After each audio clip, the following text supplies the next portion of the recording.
Whiskey at Work with Rob and Ma.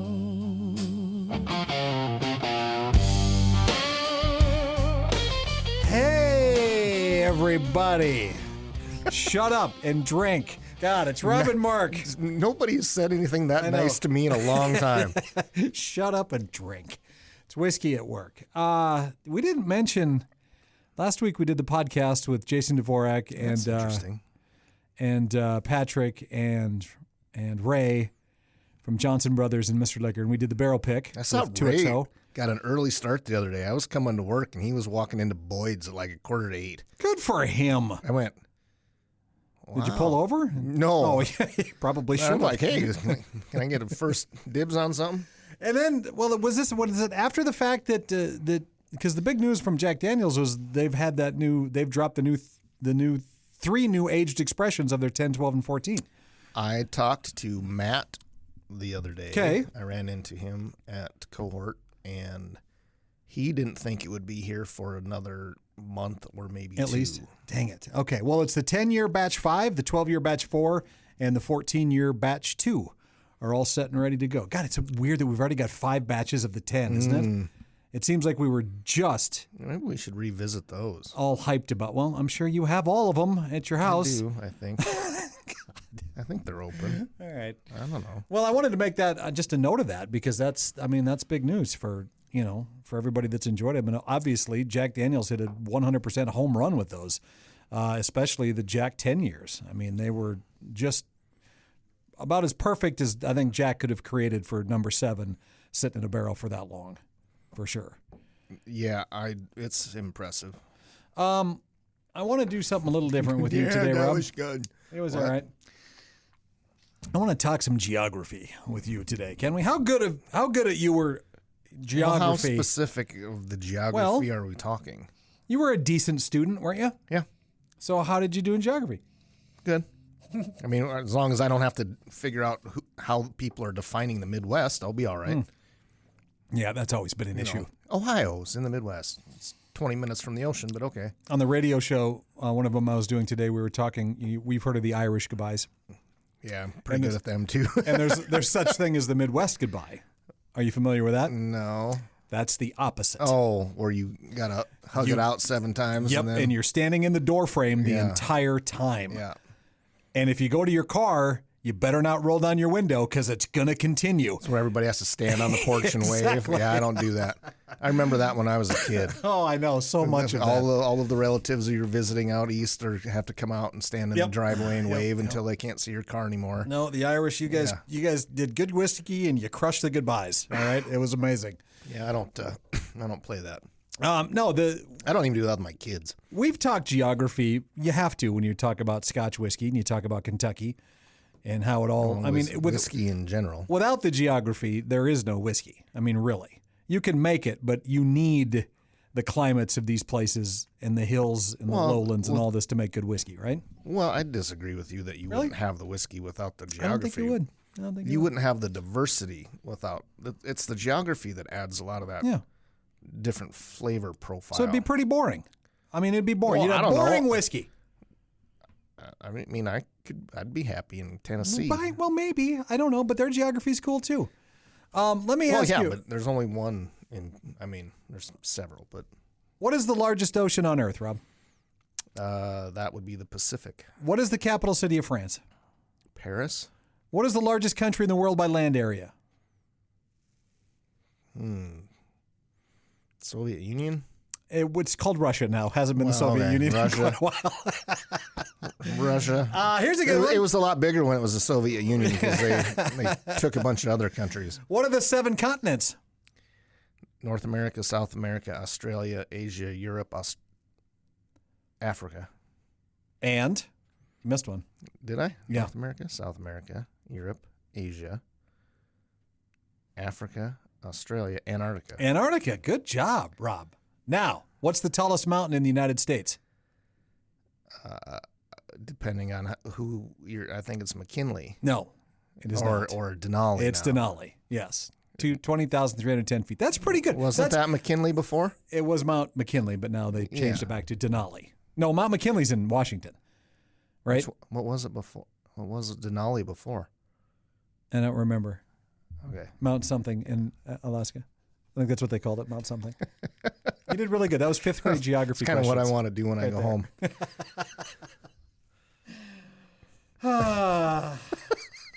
Maybe this is why we need guests on the show, Rob. I can't contain you. I'm only here for the snarky comments. Now, the reason why I'm bringing up geography in this episode is because the whiskey that we're drinking is one that I totally forgot that I even had.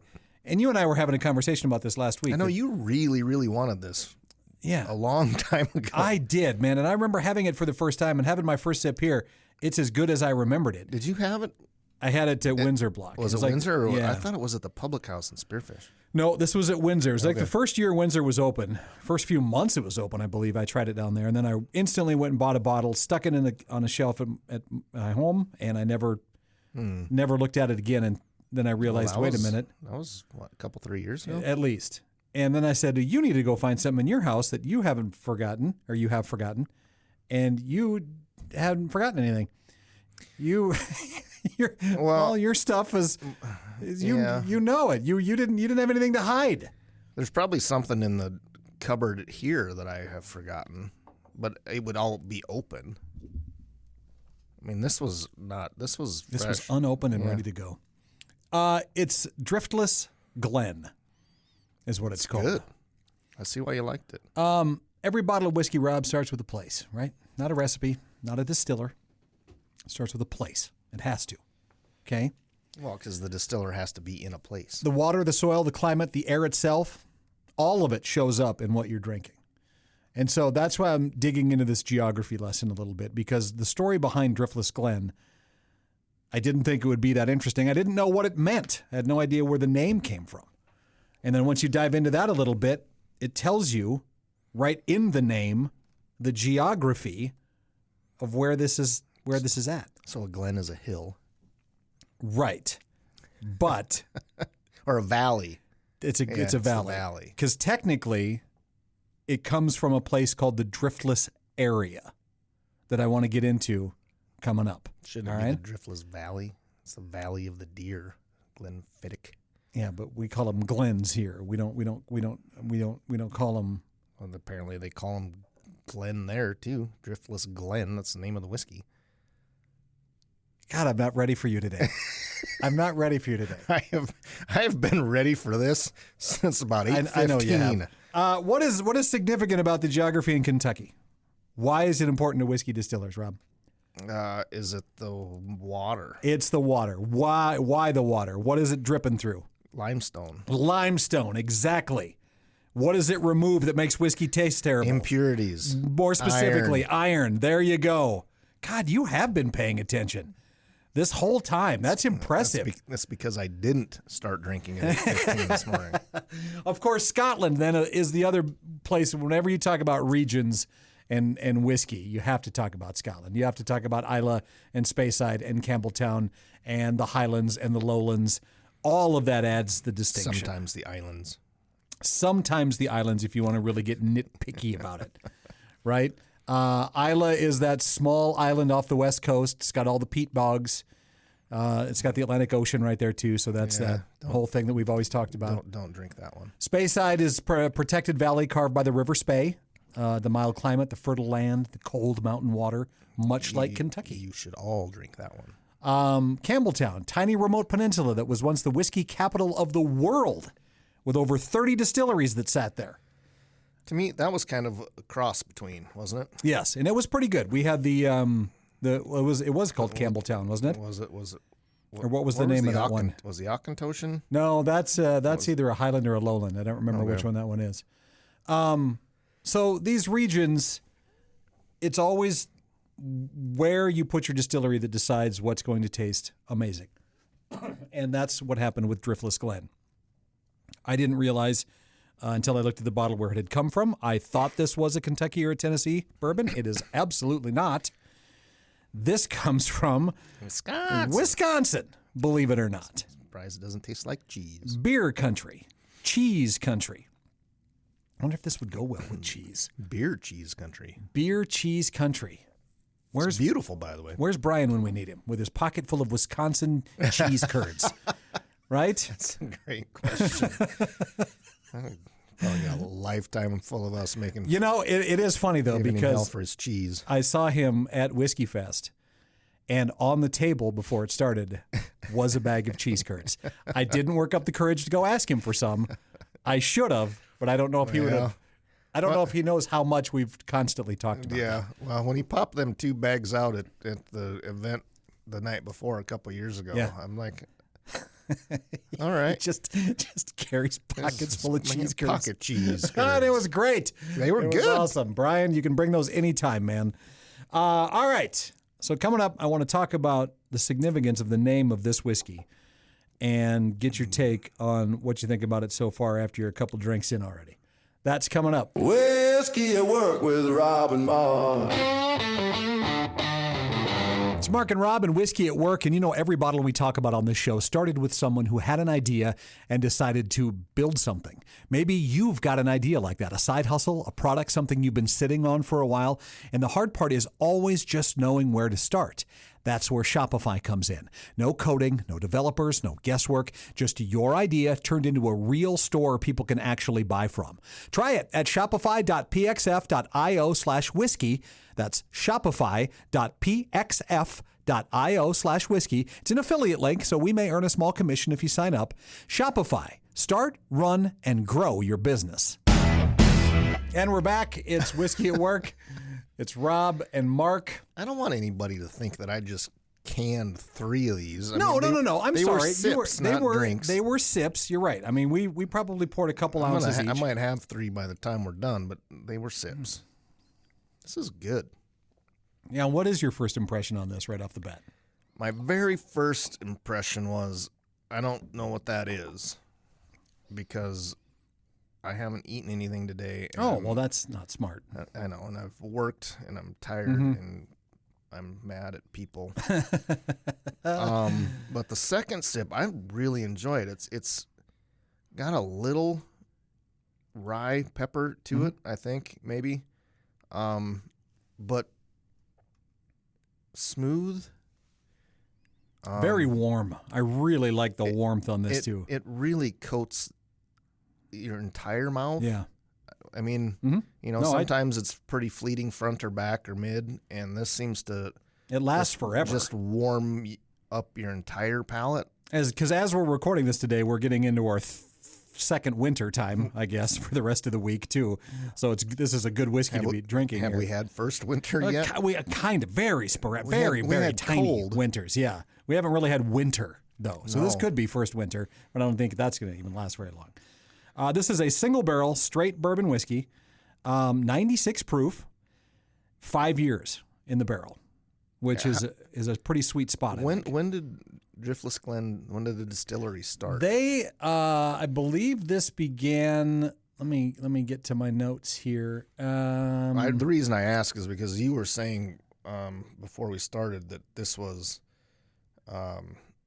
They didn't source anything. They started distilling and then waited. Waited the 4 years until they got it going. So I think this is about 10 or 12 years ago, I think, is when they started. If I remember right, I didn't have that here in the notes, part of it, but from what I remember reading about it, I believe. But the reason why I thought this was so cool is because it is named after an area that I believe touches 5 states. Minnesota, Wisconsin, Iowa, and whatever else is in that region right now. That Michigan maybe, but it's really southwestern Wisconsin. 2015, like Illinois. So 11 years, 11 years. And this is what we're drinking is it's a San Francisco Spirits Competition double gold winner. That means on that panel that every single judge gave it a gold medal, and that is extremely rare for a bourbon from a Wisconsin to win something like this. How many states did you say it touched? I think it touched 4. Okay. Yeah, I believe. I was going to say I thought you said 5. So it touches Upper Michigan. Does that count as Michigan? The Upper Peninsula? Well, it's part of Michigan, isn't it? Well, I know, but Michigan doesn't even claim the Upper Peninsula sometimes. I don't think. So we got the rest of them right. In the days of Illinois. Illinois, okay. Back in the days of paying attention of glaciers. Remember those? It's more no. That's a big. Those are big. Those are big things of ice, snow. came through the. I'm surprised you're not terrified right now. Icebergs. Fine with glaciers. I know. If the glaciers were in the water, they'd be icebergs, and you'd be terrified. Right, but they're glaciers, so I'm not afraid of them. I've ridden like snowcats on top of glaciers. It's really cool. You should try it sometime. It's neat. Anyway, once the glaciers were coming down through Minnesota and kind of heading that way towards Wisconsin, My God, Green Bay, right, is where they were getting through. There was an area that, for some odd reason, scientists don't understand, geologists don't understand. that it just stopped. No, it went around this specific area. They don't know why or how the glacier could have done that, but Global warming. It missed. No, this was thousands and thousands of years ago. They missed this area called the Driftless area because there was no drift from the glacier. Nothing was pushed up. Glacial Right, drift. exactly. That's where the name of this comes from, because it's sitting in the Driftless Glen that was created from that area. Are you not amazed? If it was a valley, then how? Okay, I'm not going back to the valley and the Glen thing. All right, You started it. you have been in this area too. Have you ever been to La Crosse or Rochester, Minnesota? I got a buddy that lives in La Crosse. From Rochester. Who's probably not listening to this. He should text him. So Rochester, Minnesota is kind of on the north west corner, and then La Crosse in the middle. Yeah, and then Baraboo, Wisconsin, where this is distilled, is kind of right in the southeast part. So that whole area is this driftless area that you've driven through, and you didn't even know that a glacier said, "Not today, Lord, not going through there," and it didn't. Well, never mind. Well, I'm not getting into that debate with you either. Brian and Renee Burmis. They were looking all over the country to find a place to distill whiskey. They weren't looking for a specific building. They were looking for a place when they were about to make this. So they settled in Baraboo, Wisconsin, so that they would not get overrun by glaciers in the future. And they probably became Packers fans too, didn't they? God, that's annoying. Well, it's hard to drink any sort of thing, any sort of whiskey coming out of Wisconsin. Where did they come from? It was touched by a Packers fan. Do you know? You can hate the Packers too, though, can't you? I mean, being a Steelers fan. Everybody can hate the Packers. Okay. It was a lot easier to hate them when they were really good. It's a little less so now. Brian, it's like everybody hated the Steelers in the 70s. I don't know. Nobody hated the Steelers in the 70s, I don't think. A lot of Cowboys fans. Well, we all hate the Cowboys too, though. Sorry, God, I've just offended so many people that might have been listening to this podcast. Brian and Renee built a 44. There's not that many Cowboy fans left. That's true. It's been a long time. Well, they still have Super Bowl wins. I have to shut up. Jerry and whatever his kid's name is. There's two. They built a 44-foot tall column still alongside a one-of-a-kind pot still that produced and barreled whiskey daily using local Midwest grain and the Driftless region water. And this is the double gold winning single barrel bourbon that most of the whiskey world doesn't even know about at this point. But the award list on this bottle, too, that I was looking at is extensive. Really? Yeah, and it's not just like the San Francisco Spirits Competition. It's won some other really big ones. This doesn't have a year on it. It's 5. No, like when it was. Oh, when it was done? Have a date on it. No, it just has most single barrels, don't they? Has a barrel number on it, and Casey's name is on there on the bottom. Well, because it was bottled. It was bottled by Casey. He sounds like a Packers fan. Casey is yes. Anybody named Casey is going to be a Packers fan. Trevor. Okay, buddy. Maybe they know Byron. What? Never mind. Sorry. You're going to have to Google it. I know. This is going to be a really funny podcast like in 2 months when all of this is out and everybody's... Well, maybe they're all... Never mind. Anyway, God. Or maybe it's not true. And maybe it's not. Who knows? It's allegedly. It is alleged. I was looking at their list of what they have. I kind of want to... I half want to go here. Now I feel less bad for cricket. Oh, God. What? This place... Or even more bad. If you look at online, the distillery, they have this huge complex. I mean, it's a beautiful area. Well, I don't know why we didn't stop there when we went through. Well, because you didn't know about it. They do a 10-year bourbon. They do a 10-year rye, a port finish bourbon, a bourbon de Naranja, which is an orange-infused sherry barrels from Spain. that they're finishing their bourbon in. Never heard of it. An American single malt, a wheated bourbon, bourbon barrel finished tequila. I think it's time for a road trip, kidding. Rob. No kidding. They do the small batch bourbon, then this one, what we're drinking, is the single barrel bourbon, the How far 96 is it proof. from here to Baraboo? Well, Rochester would be about 9 hours, 9.5 hours. My God. And then That's a long Rochester to La ways. Crosse would be 4 or 5, and then Baraboo would probably be, I don't know, do the math. And let's see if we got to go. I just think it was a beautiful facility, and it looked like a really cool place.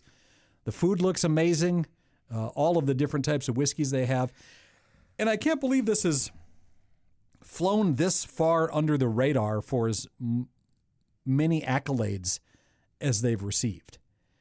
That it's not something that more people know about. Now, I bought this bottle here. You can buy it here. It's available. And there's a good chance I'm going to go try to find some more of this. Why not just a distance, you suppose? It's not telling you from Rapid City to Baraboo, Wisconsin. No, it's... Is it time for you to get a new phone?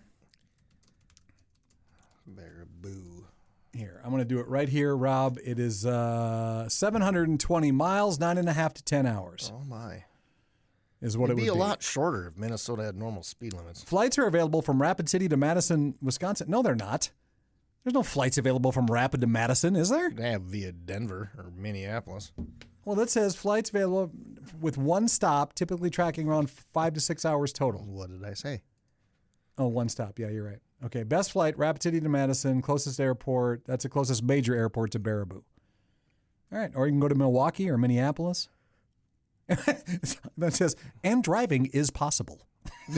Okay, good. That's good to know. That Google is a whiz bang, isn't it? I was half thinking of, there's got to be cooler distilleries like this on the way too. Once we get past, well, into Minnesota, because we could stop at Little Round Still on the way, and Alexandria. Well, Little Alexandria is way up north, though. It's not Is it? exactly on the way. Well, it's not on I-90. It's north. It's up. Yeah. I mean, granted, it's been a long time, and my geography isn't that good, but it was. No, I thought you did really well on It your was, geography. Oh yeah, I drove from God, it is way Alexandria up from there, isn't it? Watertown. It's way up there somewhere. Yeah, you're right. It's right in between Fargo and Minneapolis, so that would be quite a drive. And then to get over to Baraboo there. All right. I do have a buddy in La Crosse, though, that I, cross paths with occasionally that I'm sure could track down some of these oddities of Driftless Glen. That would be on the way. That'd be cool. Well, this is lovely. This really is. I mean, this I would highly recommend. And if I remember right, it wasn't a very expensive bottle. They do have some of you can't ship it out here, of course, but they do have a lot of their lineup, which kind of runs in that $70 to $90 range too. But those are like their 10 years, which I kind of understand. Maybe if you just go tell them who you are, they'll just give you some. Well, I doubt it. Although it seems to be working more lately all of a sudden. I am excited because the podcast we were supposed to do today is with the monthly subscription website pourmore.com. They were kind enough to send us out a bottle, but it didn't arrive in time. Was it supposed to be here today? It was supposed to be here Did it get yesterday. No, it hasn't been here yet either. So once that bottle shows up, I believe April 14th is when we're going to do the episode with Greg, I believe his name is, and talk about whiskey subscription services and what these guys are doing at Pourmore. Are we going to open the box, or are we going to surprise ourselves when it gets here? We're going to surprise ourselves when Really? it gets here. Yeah, we're not going to keep it. You have way more. We're not going to keep it self-control. unopened. No, we're going to open it as soon as we get it, is what I'm saying. Okay. Yeah, that's what we're doing. Well, No. I thought you were saying we were going to open it on the air, and I'm like not for that at all. We're not going to. Oh, I see what you're saying. We're Like not. No, Christmas we're not. morning kind of bull. No, we'll see. We'll see how this rest of this week plays out, and when we get it, because who knows? By Thursday, we might have half of it gone as well. But anyway, yeah. What do you recommend on this one, Rob? Would you own a bottle of this one? I would drink this a lot. Yeah, this is, and I don't even know Brian and Renee. This is good stuff. Yeah, I can see why it's an award winner, and I can see why. I would be interested to see, if this is 3 years old or whatever you said. 5. Oh, you mean the whiskey's 5? It's right there on the corner. Yeah, of the bottle. I understand the age statement and how that works. But how long I've had it. Bought it 2 or 3 years ago. It's been kept in a dark area of my home. Yes, but maybe they've gotten even better at making it because this is Oh, good. I see what you mean. Oh, my God. All right. Well, why don't we go? We should go downtown then and see if maybe Justin's got some newer bottles of it. And, This is and try barrel a bit. number 2900? Kicking it out there. doing for fine work. For a little distillery, and I don't know where you're at. Baraboo, Wisconsin. Yeah. All right. Well, I would say get a bottle. And if not, at least go try it. You could probably find it downtown anywhere if you want. And go sniff one out somewhere. Not anywhere. You know where we are, too. You can always come up and try it. Just give us a heads up. We have yet I know. to have one of you people take us up on that. It's really... We've had a couple people reach out and say, hey, I'd like to, and then no one's ever really shown up. kind of sad. So, you know. You're kind of making me feel unwanted, which is generally okay, I guess, but... I'm fine. I get with that. less, I get with enough of less. that at home. Okay. Let's be done. All right. We'll talk to you next week on Whiskey at Work. Everybody say hi to Byron.